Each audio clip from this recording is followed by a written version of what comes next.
Alors, salut et bienvenue dans cette suite de vidéos consacrée ici à l'apprentissage ici de Laravel à travers ici ce projet où on essaie de créer ici un mini site e-commerce et l'objectif principal de ce projet c'est de mettre en avant les paiements, c'est-à-dire comment est-ce qu'on faisait ici les paiements en utilisant ici les systèmes mobile money qu'on connaît ici en Afrique.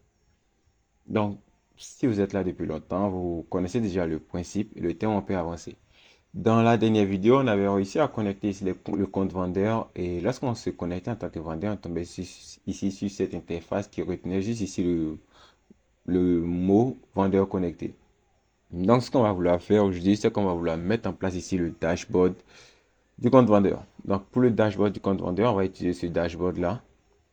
Donc, ce dashboard il est gratuit et j'ai mis le lien dans la description. Vous avez juste à cliquer sur le lien.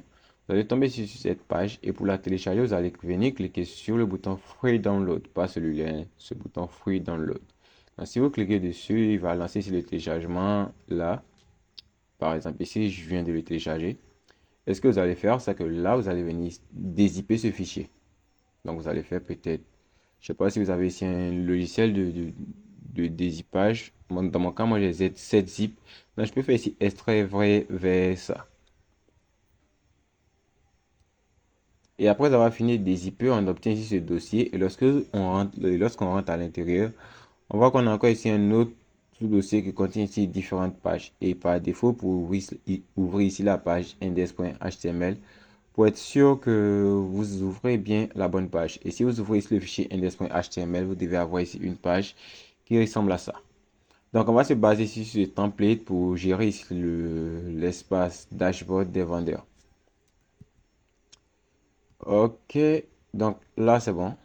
Ce qu'on va faire, c'est qu'on va aller au niveau du dashboard vendeur et que je retrouve ici, voilà. Puis je vais le fermer. Au niveau du dashboard vendeur, on voit que là, au niveau, on avait ici la route login. On avait ici le fichier hôte vendeur login. Donc, on va commencer d'abord par retrouver ici cette page hôte vendeur login.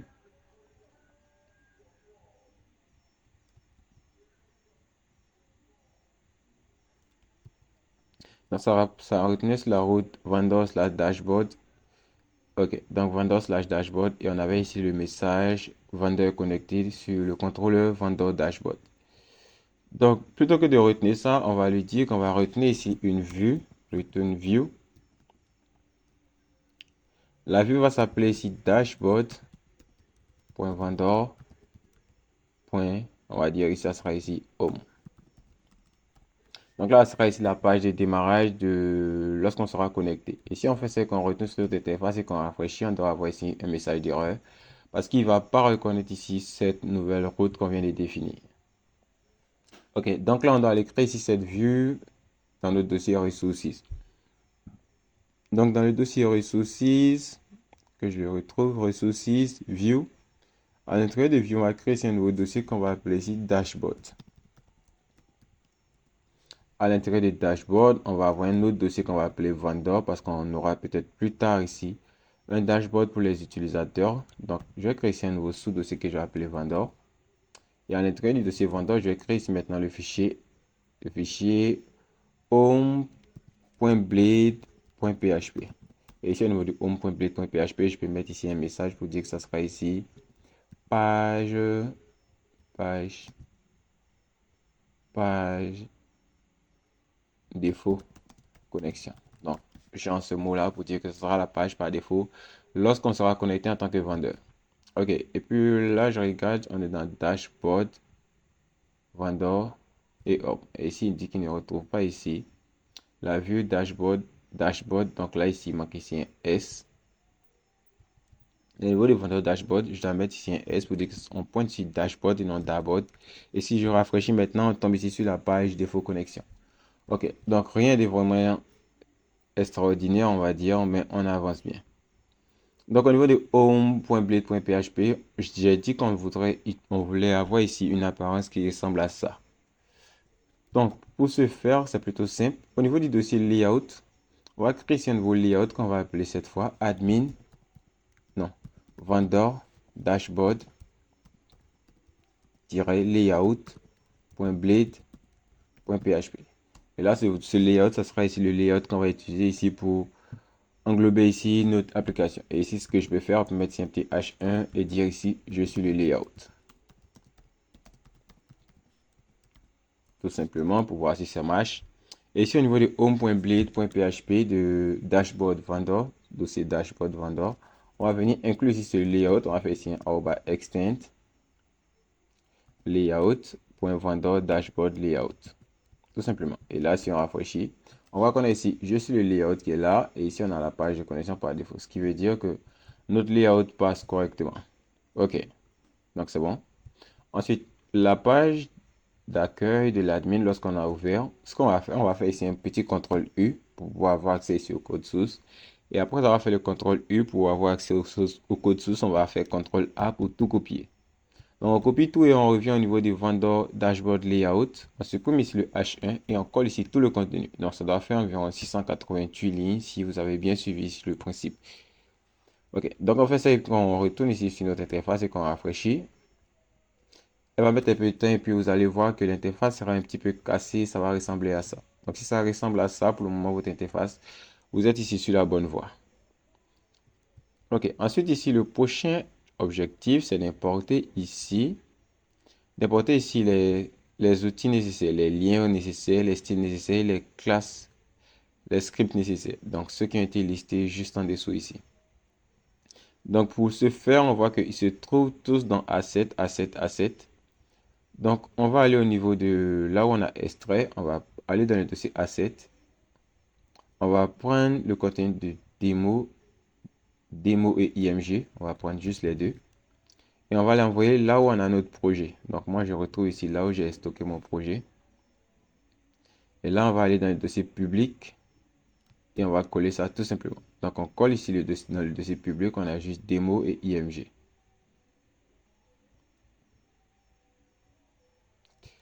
OK.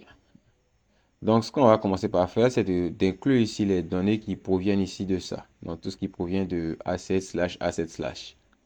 Donc, au niveau des assets, je regarde, on doit avoir ici un dossier JS. Donc, il dit qu'il faut qu'on ait ici un dossier JS. Ok, voilà. Là, on a ici un dossier JS et on en a besoin. Donc, juste après le dossier asset, on va venir prendre ici ce dossier JS et le dossier CSS. On va juste le copier à nouveau. Non, on va partir d'abord ici avec le JS, voir. Et je vais voir au niveau de mon arborescence, est-ce que moi j'ai un dossier JS. Donc là, c'est mon projet qui est ici. Dans le dossier public, j'ai pas le dossier JS, mais j'ai un dossier CSS. Et là, dans le dossier CSS, j'ai un fichier style.css. Ok, donc le style.css, qu'est-ce qu'il contient? Ok, le style.css contient ici du code qui est rattaché ici au design de base. Donc là, on ne peut pas venir le remplacer. Donc, on va venir au niveau de, on va dire, du template qu'on a téléchargé, ouvrir le fichier CSS et on va ouvrir ici le fichier style.css pour voir son contenu. Donc, si on regarde son contenu, ça m'a l'air presque similaire à l'autre. Je regarde ici la fin pour voir. Je regarde ici, je vais ouvrir ici mon fichier style.css et regarder ici. J'ai l'impression que les deux fichiers sont similaires. Ok, donc les deux fichiers sont pas similaires. Celui-là c'est pour le database.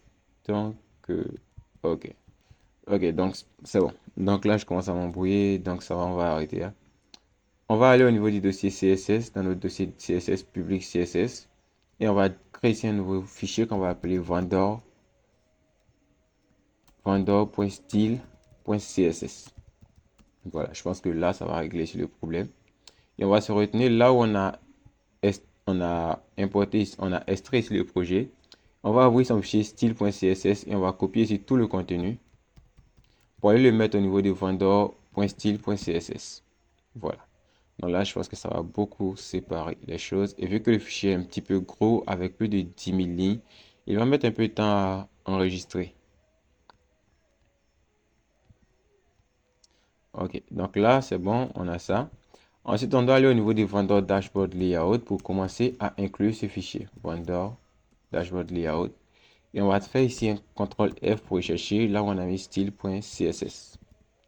Et je pense que là, c'est à ce niveau-là. Voilà, là, c'est à ce niveau. Et ce qu'on va faire, c'est que là, on va commencer par lui dire qu'on va utiliser ici les assets. Et ici, on met CSS slash vendor.style.css. Ok, donc là, on inclut ici notre premier lien et on va voir ce que ça donne. Donc, on retourne sur notre interface, on va rafraîchir. Et on voit que là, on a ici notre dashboard qui commence à prendre forme. Et là, je peux dire que je peux totalement arrêter là parce que j'ai déjà tout ce qu'il me faut.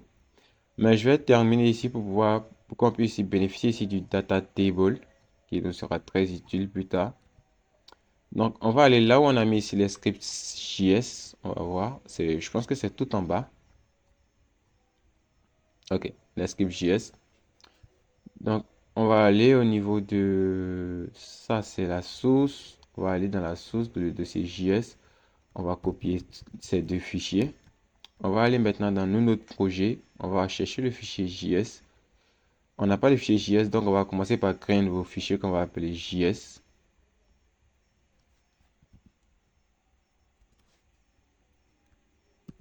Et je vais coller. Et ce que je vais faire, c'est que je vais simplifier ça pour que vous puissiez savoir que ici c'est la source et ici c'est notre dossier. Donc, on a copié ces dossiers JS qui se trouvent dans la source vers ici notre projet. Et maintenant, ce qu'on va faire, c'est que là, on va venir inclure ici les liens. Donc, comme on a fait ici pour le style.css, on fait pareil avec ici asset js slash script.js. Ensuite, on doit rechercher ici celui-là, datatable simple demo.js, et aussi on doit vérifier ici son inclusion. Donc, asset aussi js, et on fait ça. Si on enregistre maintenant, qu'on retourne sur notre interface et qu'on rafraîchit, je pense que là, ça sera bon. Ok, donc là, ça sera bon. C'est bon. On a maintenant ici nos données. On a ici notre data table qui apparaît correctement, ce qui veut dire qu'on a réussi à intégrer. Ensuite, ici, il manque ici les graphiques, mais les graphiques, on ne va pas les utiliser, donc on peut s'en passer. On a ici nos différentes cartes. On a ici notre drop-down qui s'effectue. Et ici, on a la fonctionnalité de toggle. Ok, donc on a tout ce qu'il nous faut ici. Donc là, on va arrêter là pour ça, pour l'intégration ici de ce dashboard. Et on va poursuivre ici pour nettoyer un peu le dashboard. Ok, juste avant qu'on puisse clore ici la partie ici sur l'intégration du layout, ce que j'ai oublié de faire, c'est qu'on va apprendre à inclure ici les contents. Donc là, on avait déjà fait au niveau du website layout. Donc ici, c'est un petit peu une petite révision pour vous. Et ici, on va dire que cette partie-là, cette partie qui est en blanc là, c'est la partie dynamique. Donc, elle doit être dynamique en fonction de toutes les pages. Donc, ce qu'on va faire, on va la rechercher et elle se trouve ici au niveau ici de main. Donc, elle se trouve ici au niveau de main. Et ce qu'on va faire, c'est que là, je pense que on va juste couper tout ça. Non, au niveau de main, on va le dire qu'on aura ici un arrobas yield. Et ici, on va dire qu'on va recevoir ici le content. Et ce que je vais faire, juste après ici le main, tout ce qui se trouve à l'intérieur du main, je vais juste couper ça. Pour le moment, je vais enregistrer, je vais garder ça en mémoire. Et je vais commencer par rafraîchir mon interface. Et là, je vois que je n'ai plus rien. Je vais aller au niveau de dashboard, vendor, home.blade.php, supprimer ici page défaut connexion et faire ici arrobas section. Ici, utiliser ici la content et ici, mais ici arrobas end section pour fermer ici la section. Et ce que je vais faire, c'est qu'à l'intérieur, je vais coller ici la valeur que j'avais gardée en mémoire pour pouvoir l'afficher. Et donc, quand je colle ici, si je retourne et que je rafraîchis, on doit avoir ici tous les éléments qui réapparaissent correctement comme si rien n'avait été fait. Ok, donc là c'est bon au niveau du data table. On va bénéficier ici de cette pagination AutoKill off. Et ici, je vais faire sauter aria char exemple et bar char exemple. Donc je retourne dans mon code, je tape ici aria. Et ici j'ai aria chart exemple, je peux venir le faire sauter. Et si je bar chart exemple, je peux venir les faire sauter tous les deux et faire sauter toute la row. Donc si on fait ça, on enregistre, on aura ici data table exam qui sera là. Pour le data table, on remarque qu'on a assez de données. Donc je me dis que je vais laisser simplement une seule ligne, un seul tiers. Je me dis, tiens, ok. Donc, c'est dans le T-body intérieur. Dans le T-body, il y a combien de tiers dans le T-body? Dans le T-body, je vais simplement garder un tiers et je vais aller tout en bas jusqu'à ce que je puisse tomber ici sur la fin du T-body. Ok, et là, je vais supprimer tout ça. De telle sorte qu'à l'intérieur du T-body, on ait simplement qu'une ligne ici qui va représenter ici. Qu'on ait simplement un seul tiers qui va représenter une seule ligne. Et si on faisait qu'on enregistre, qu'on rafraîchit, on voit que là, on a un seul élément et notre data table est là.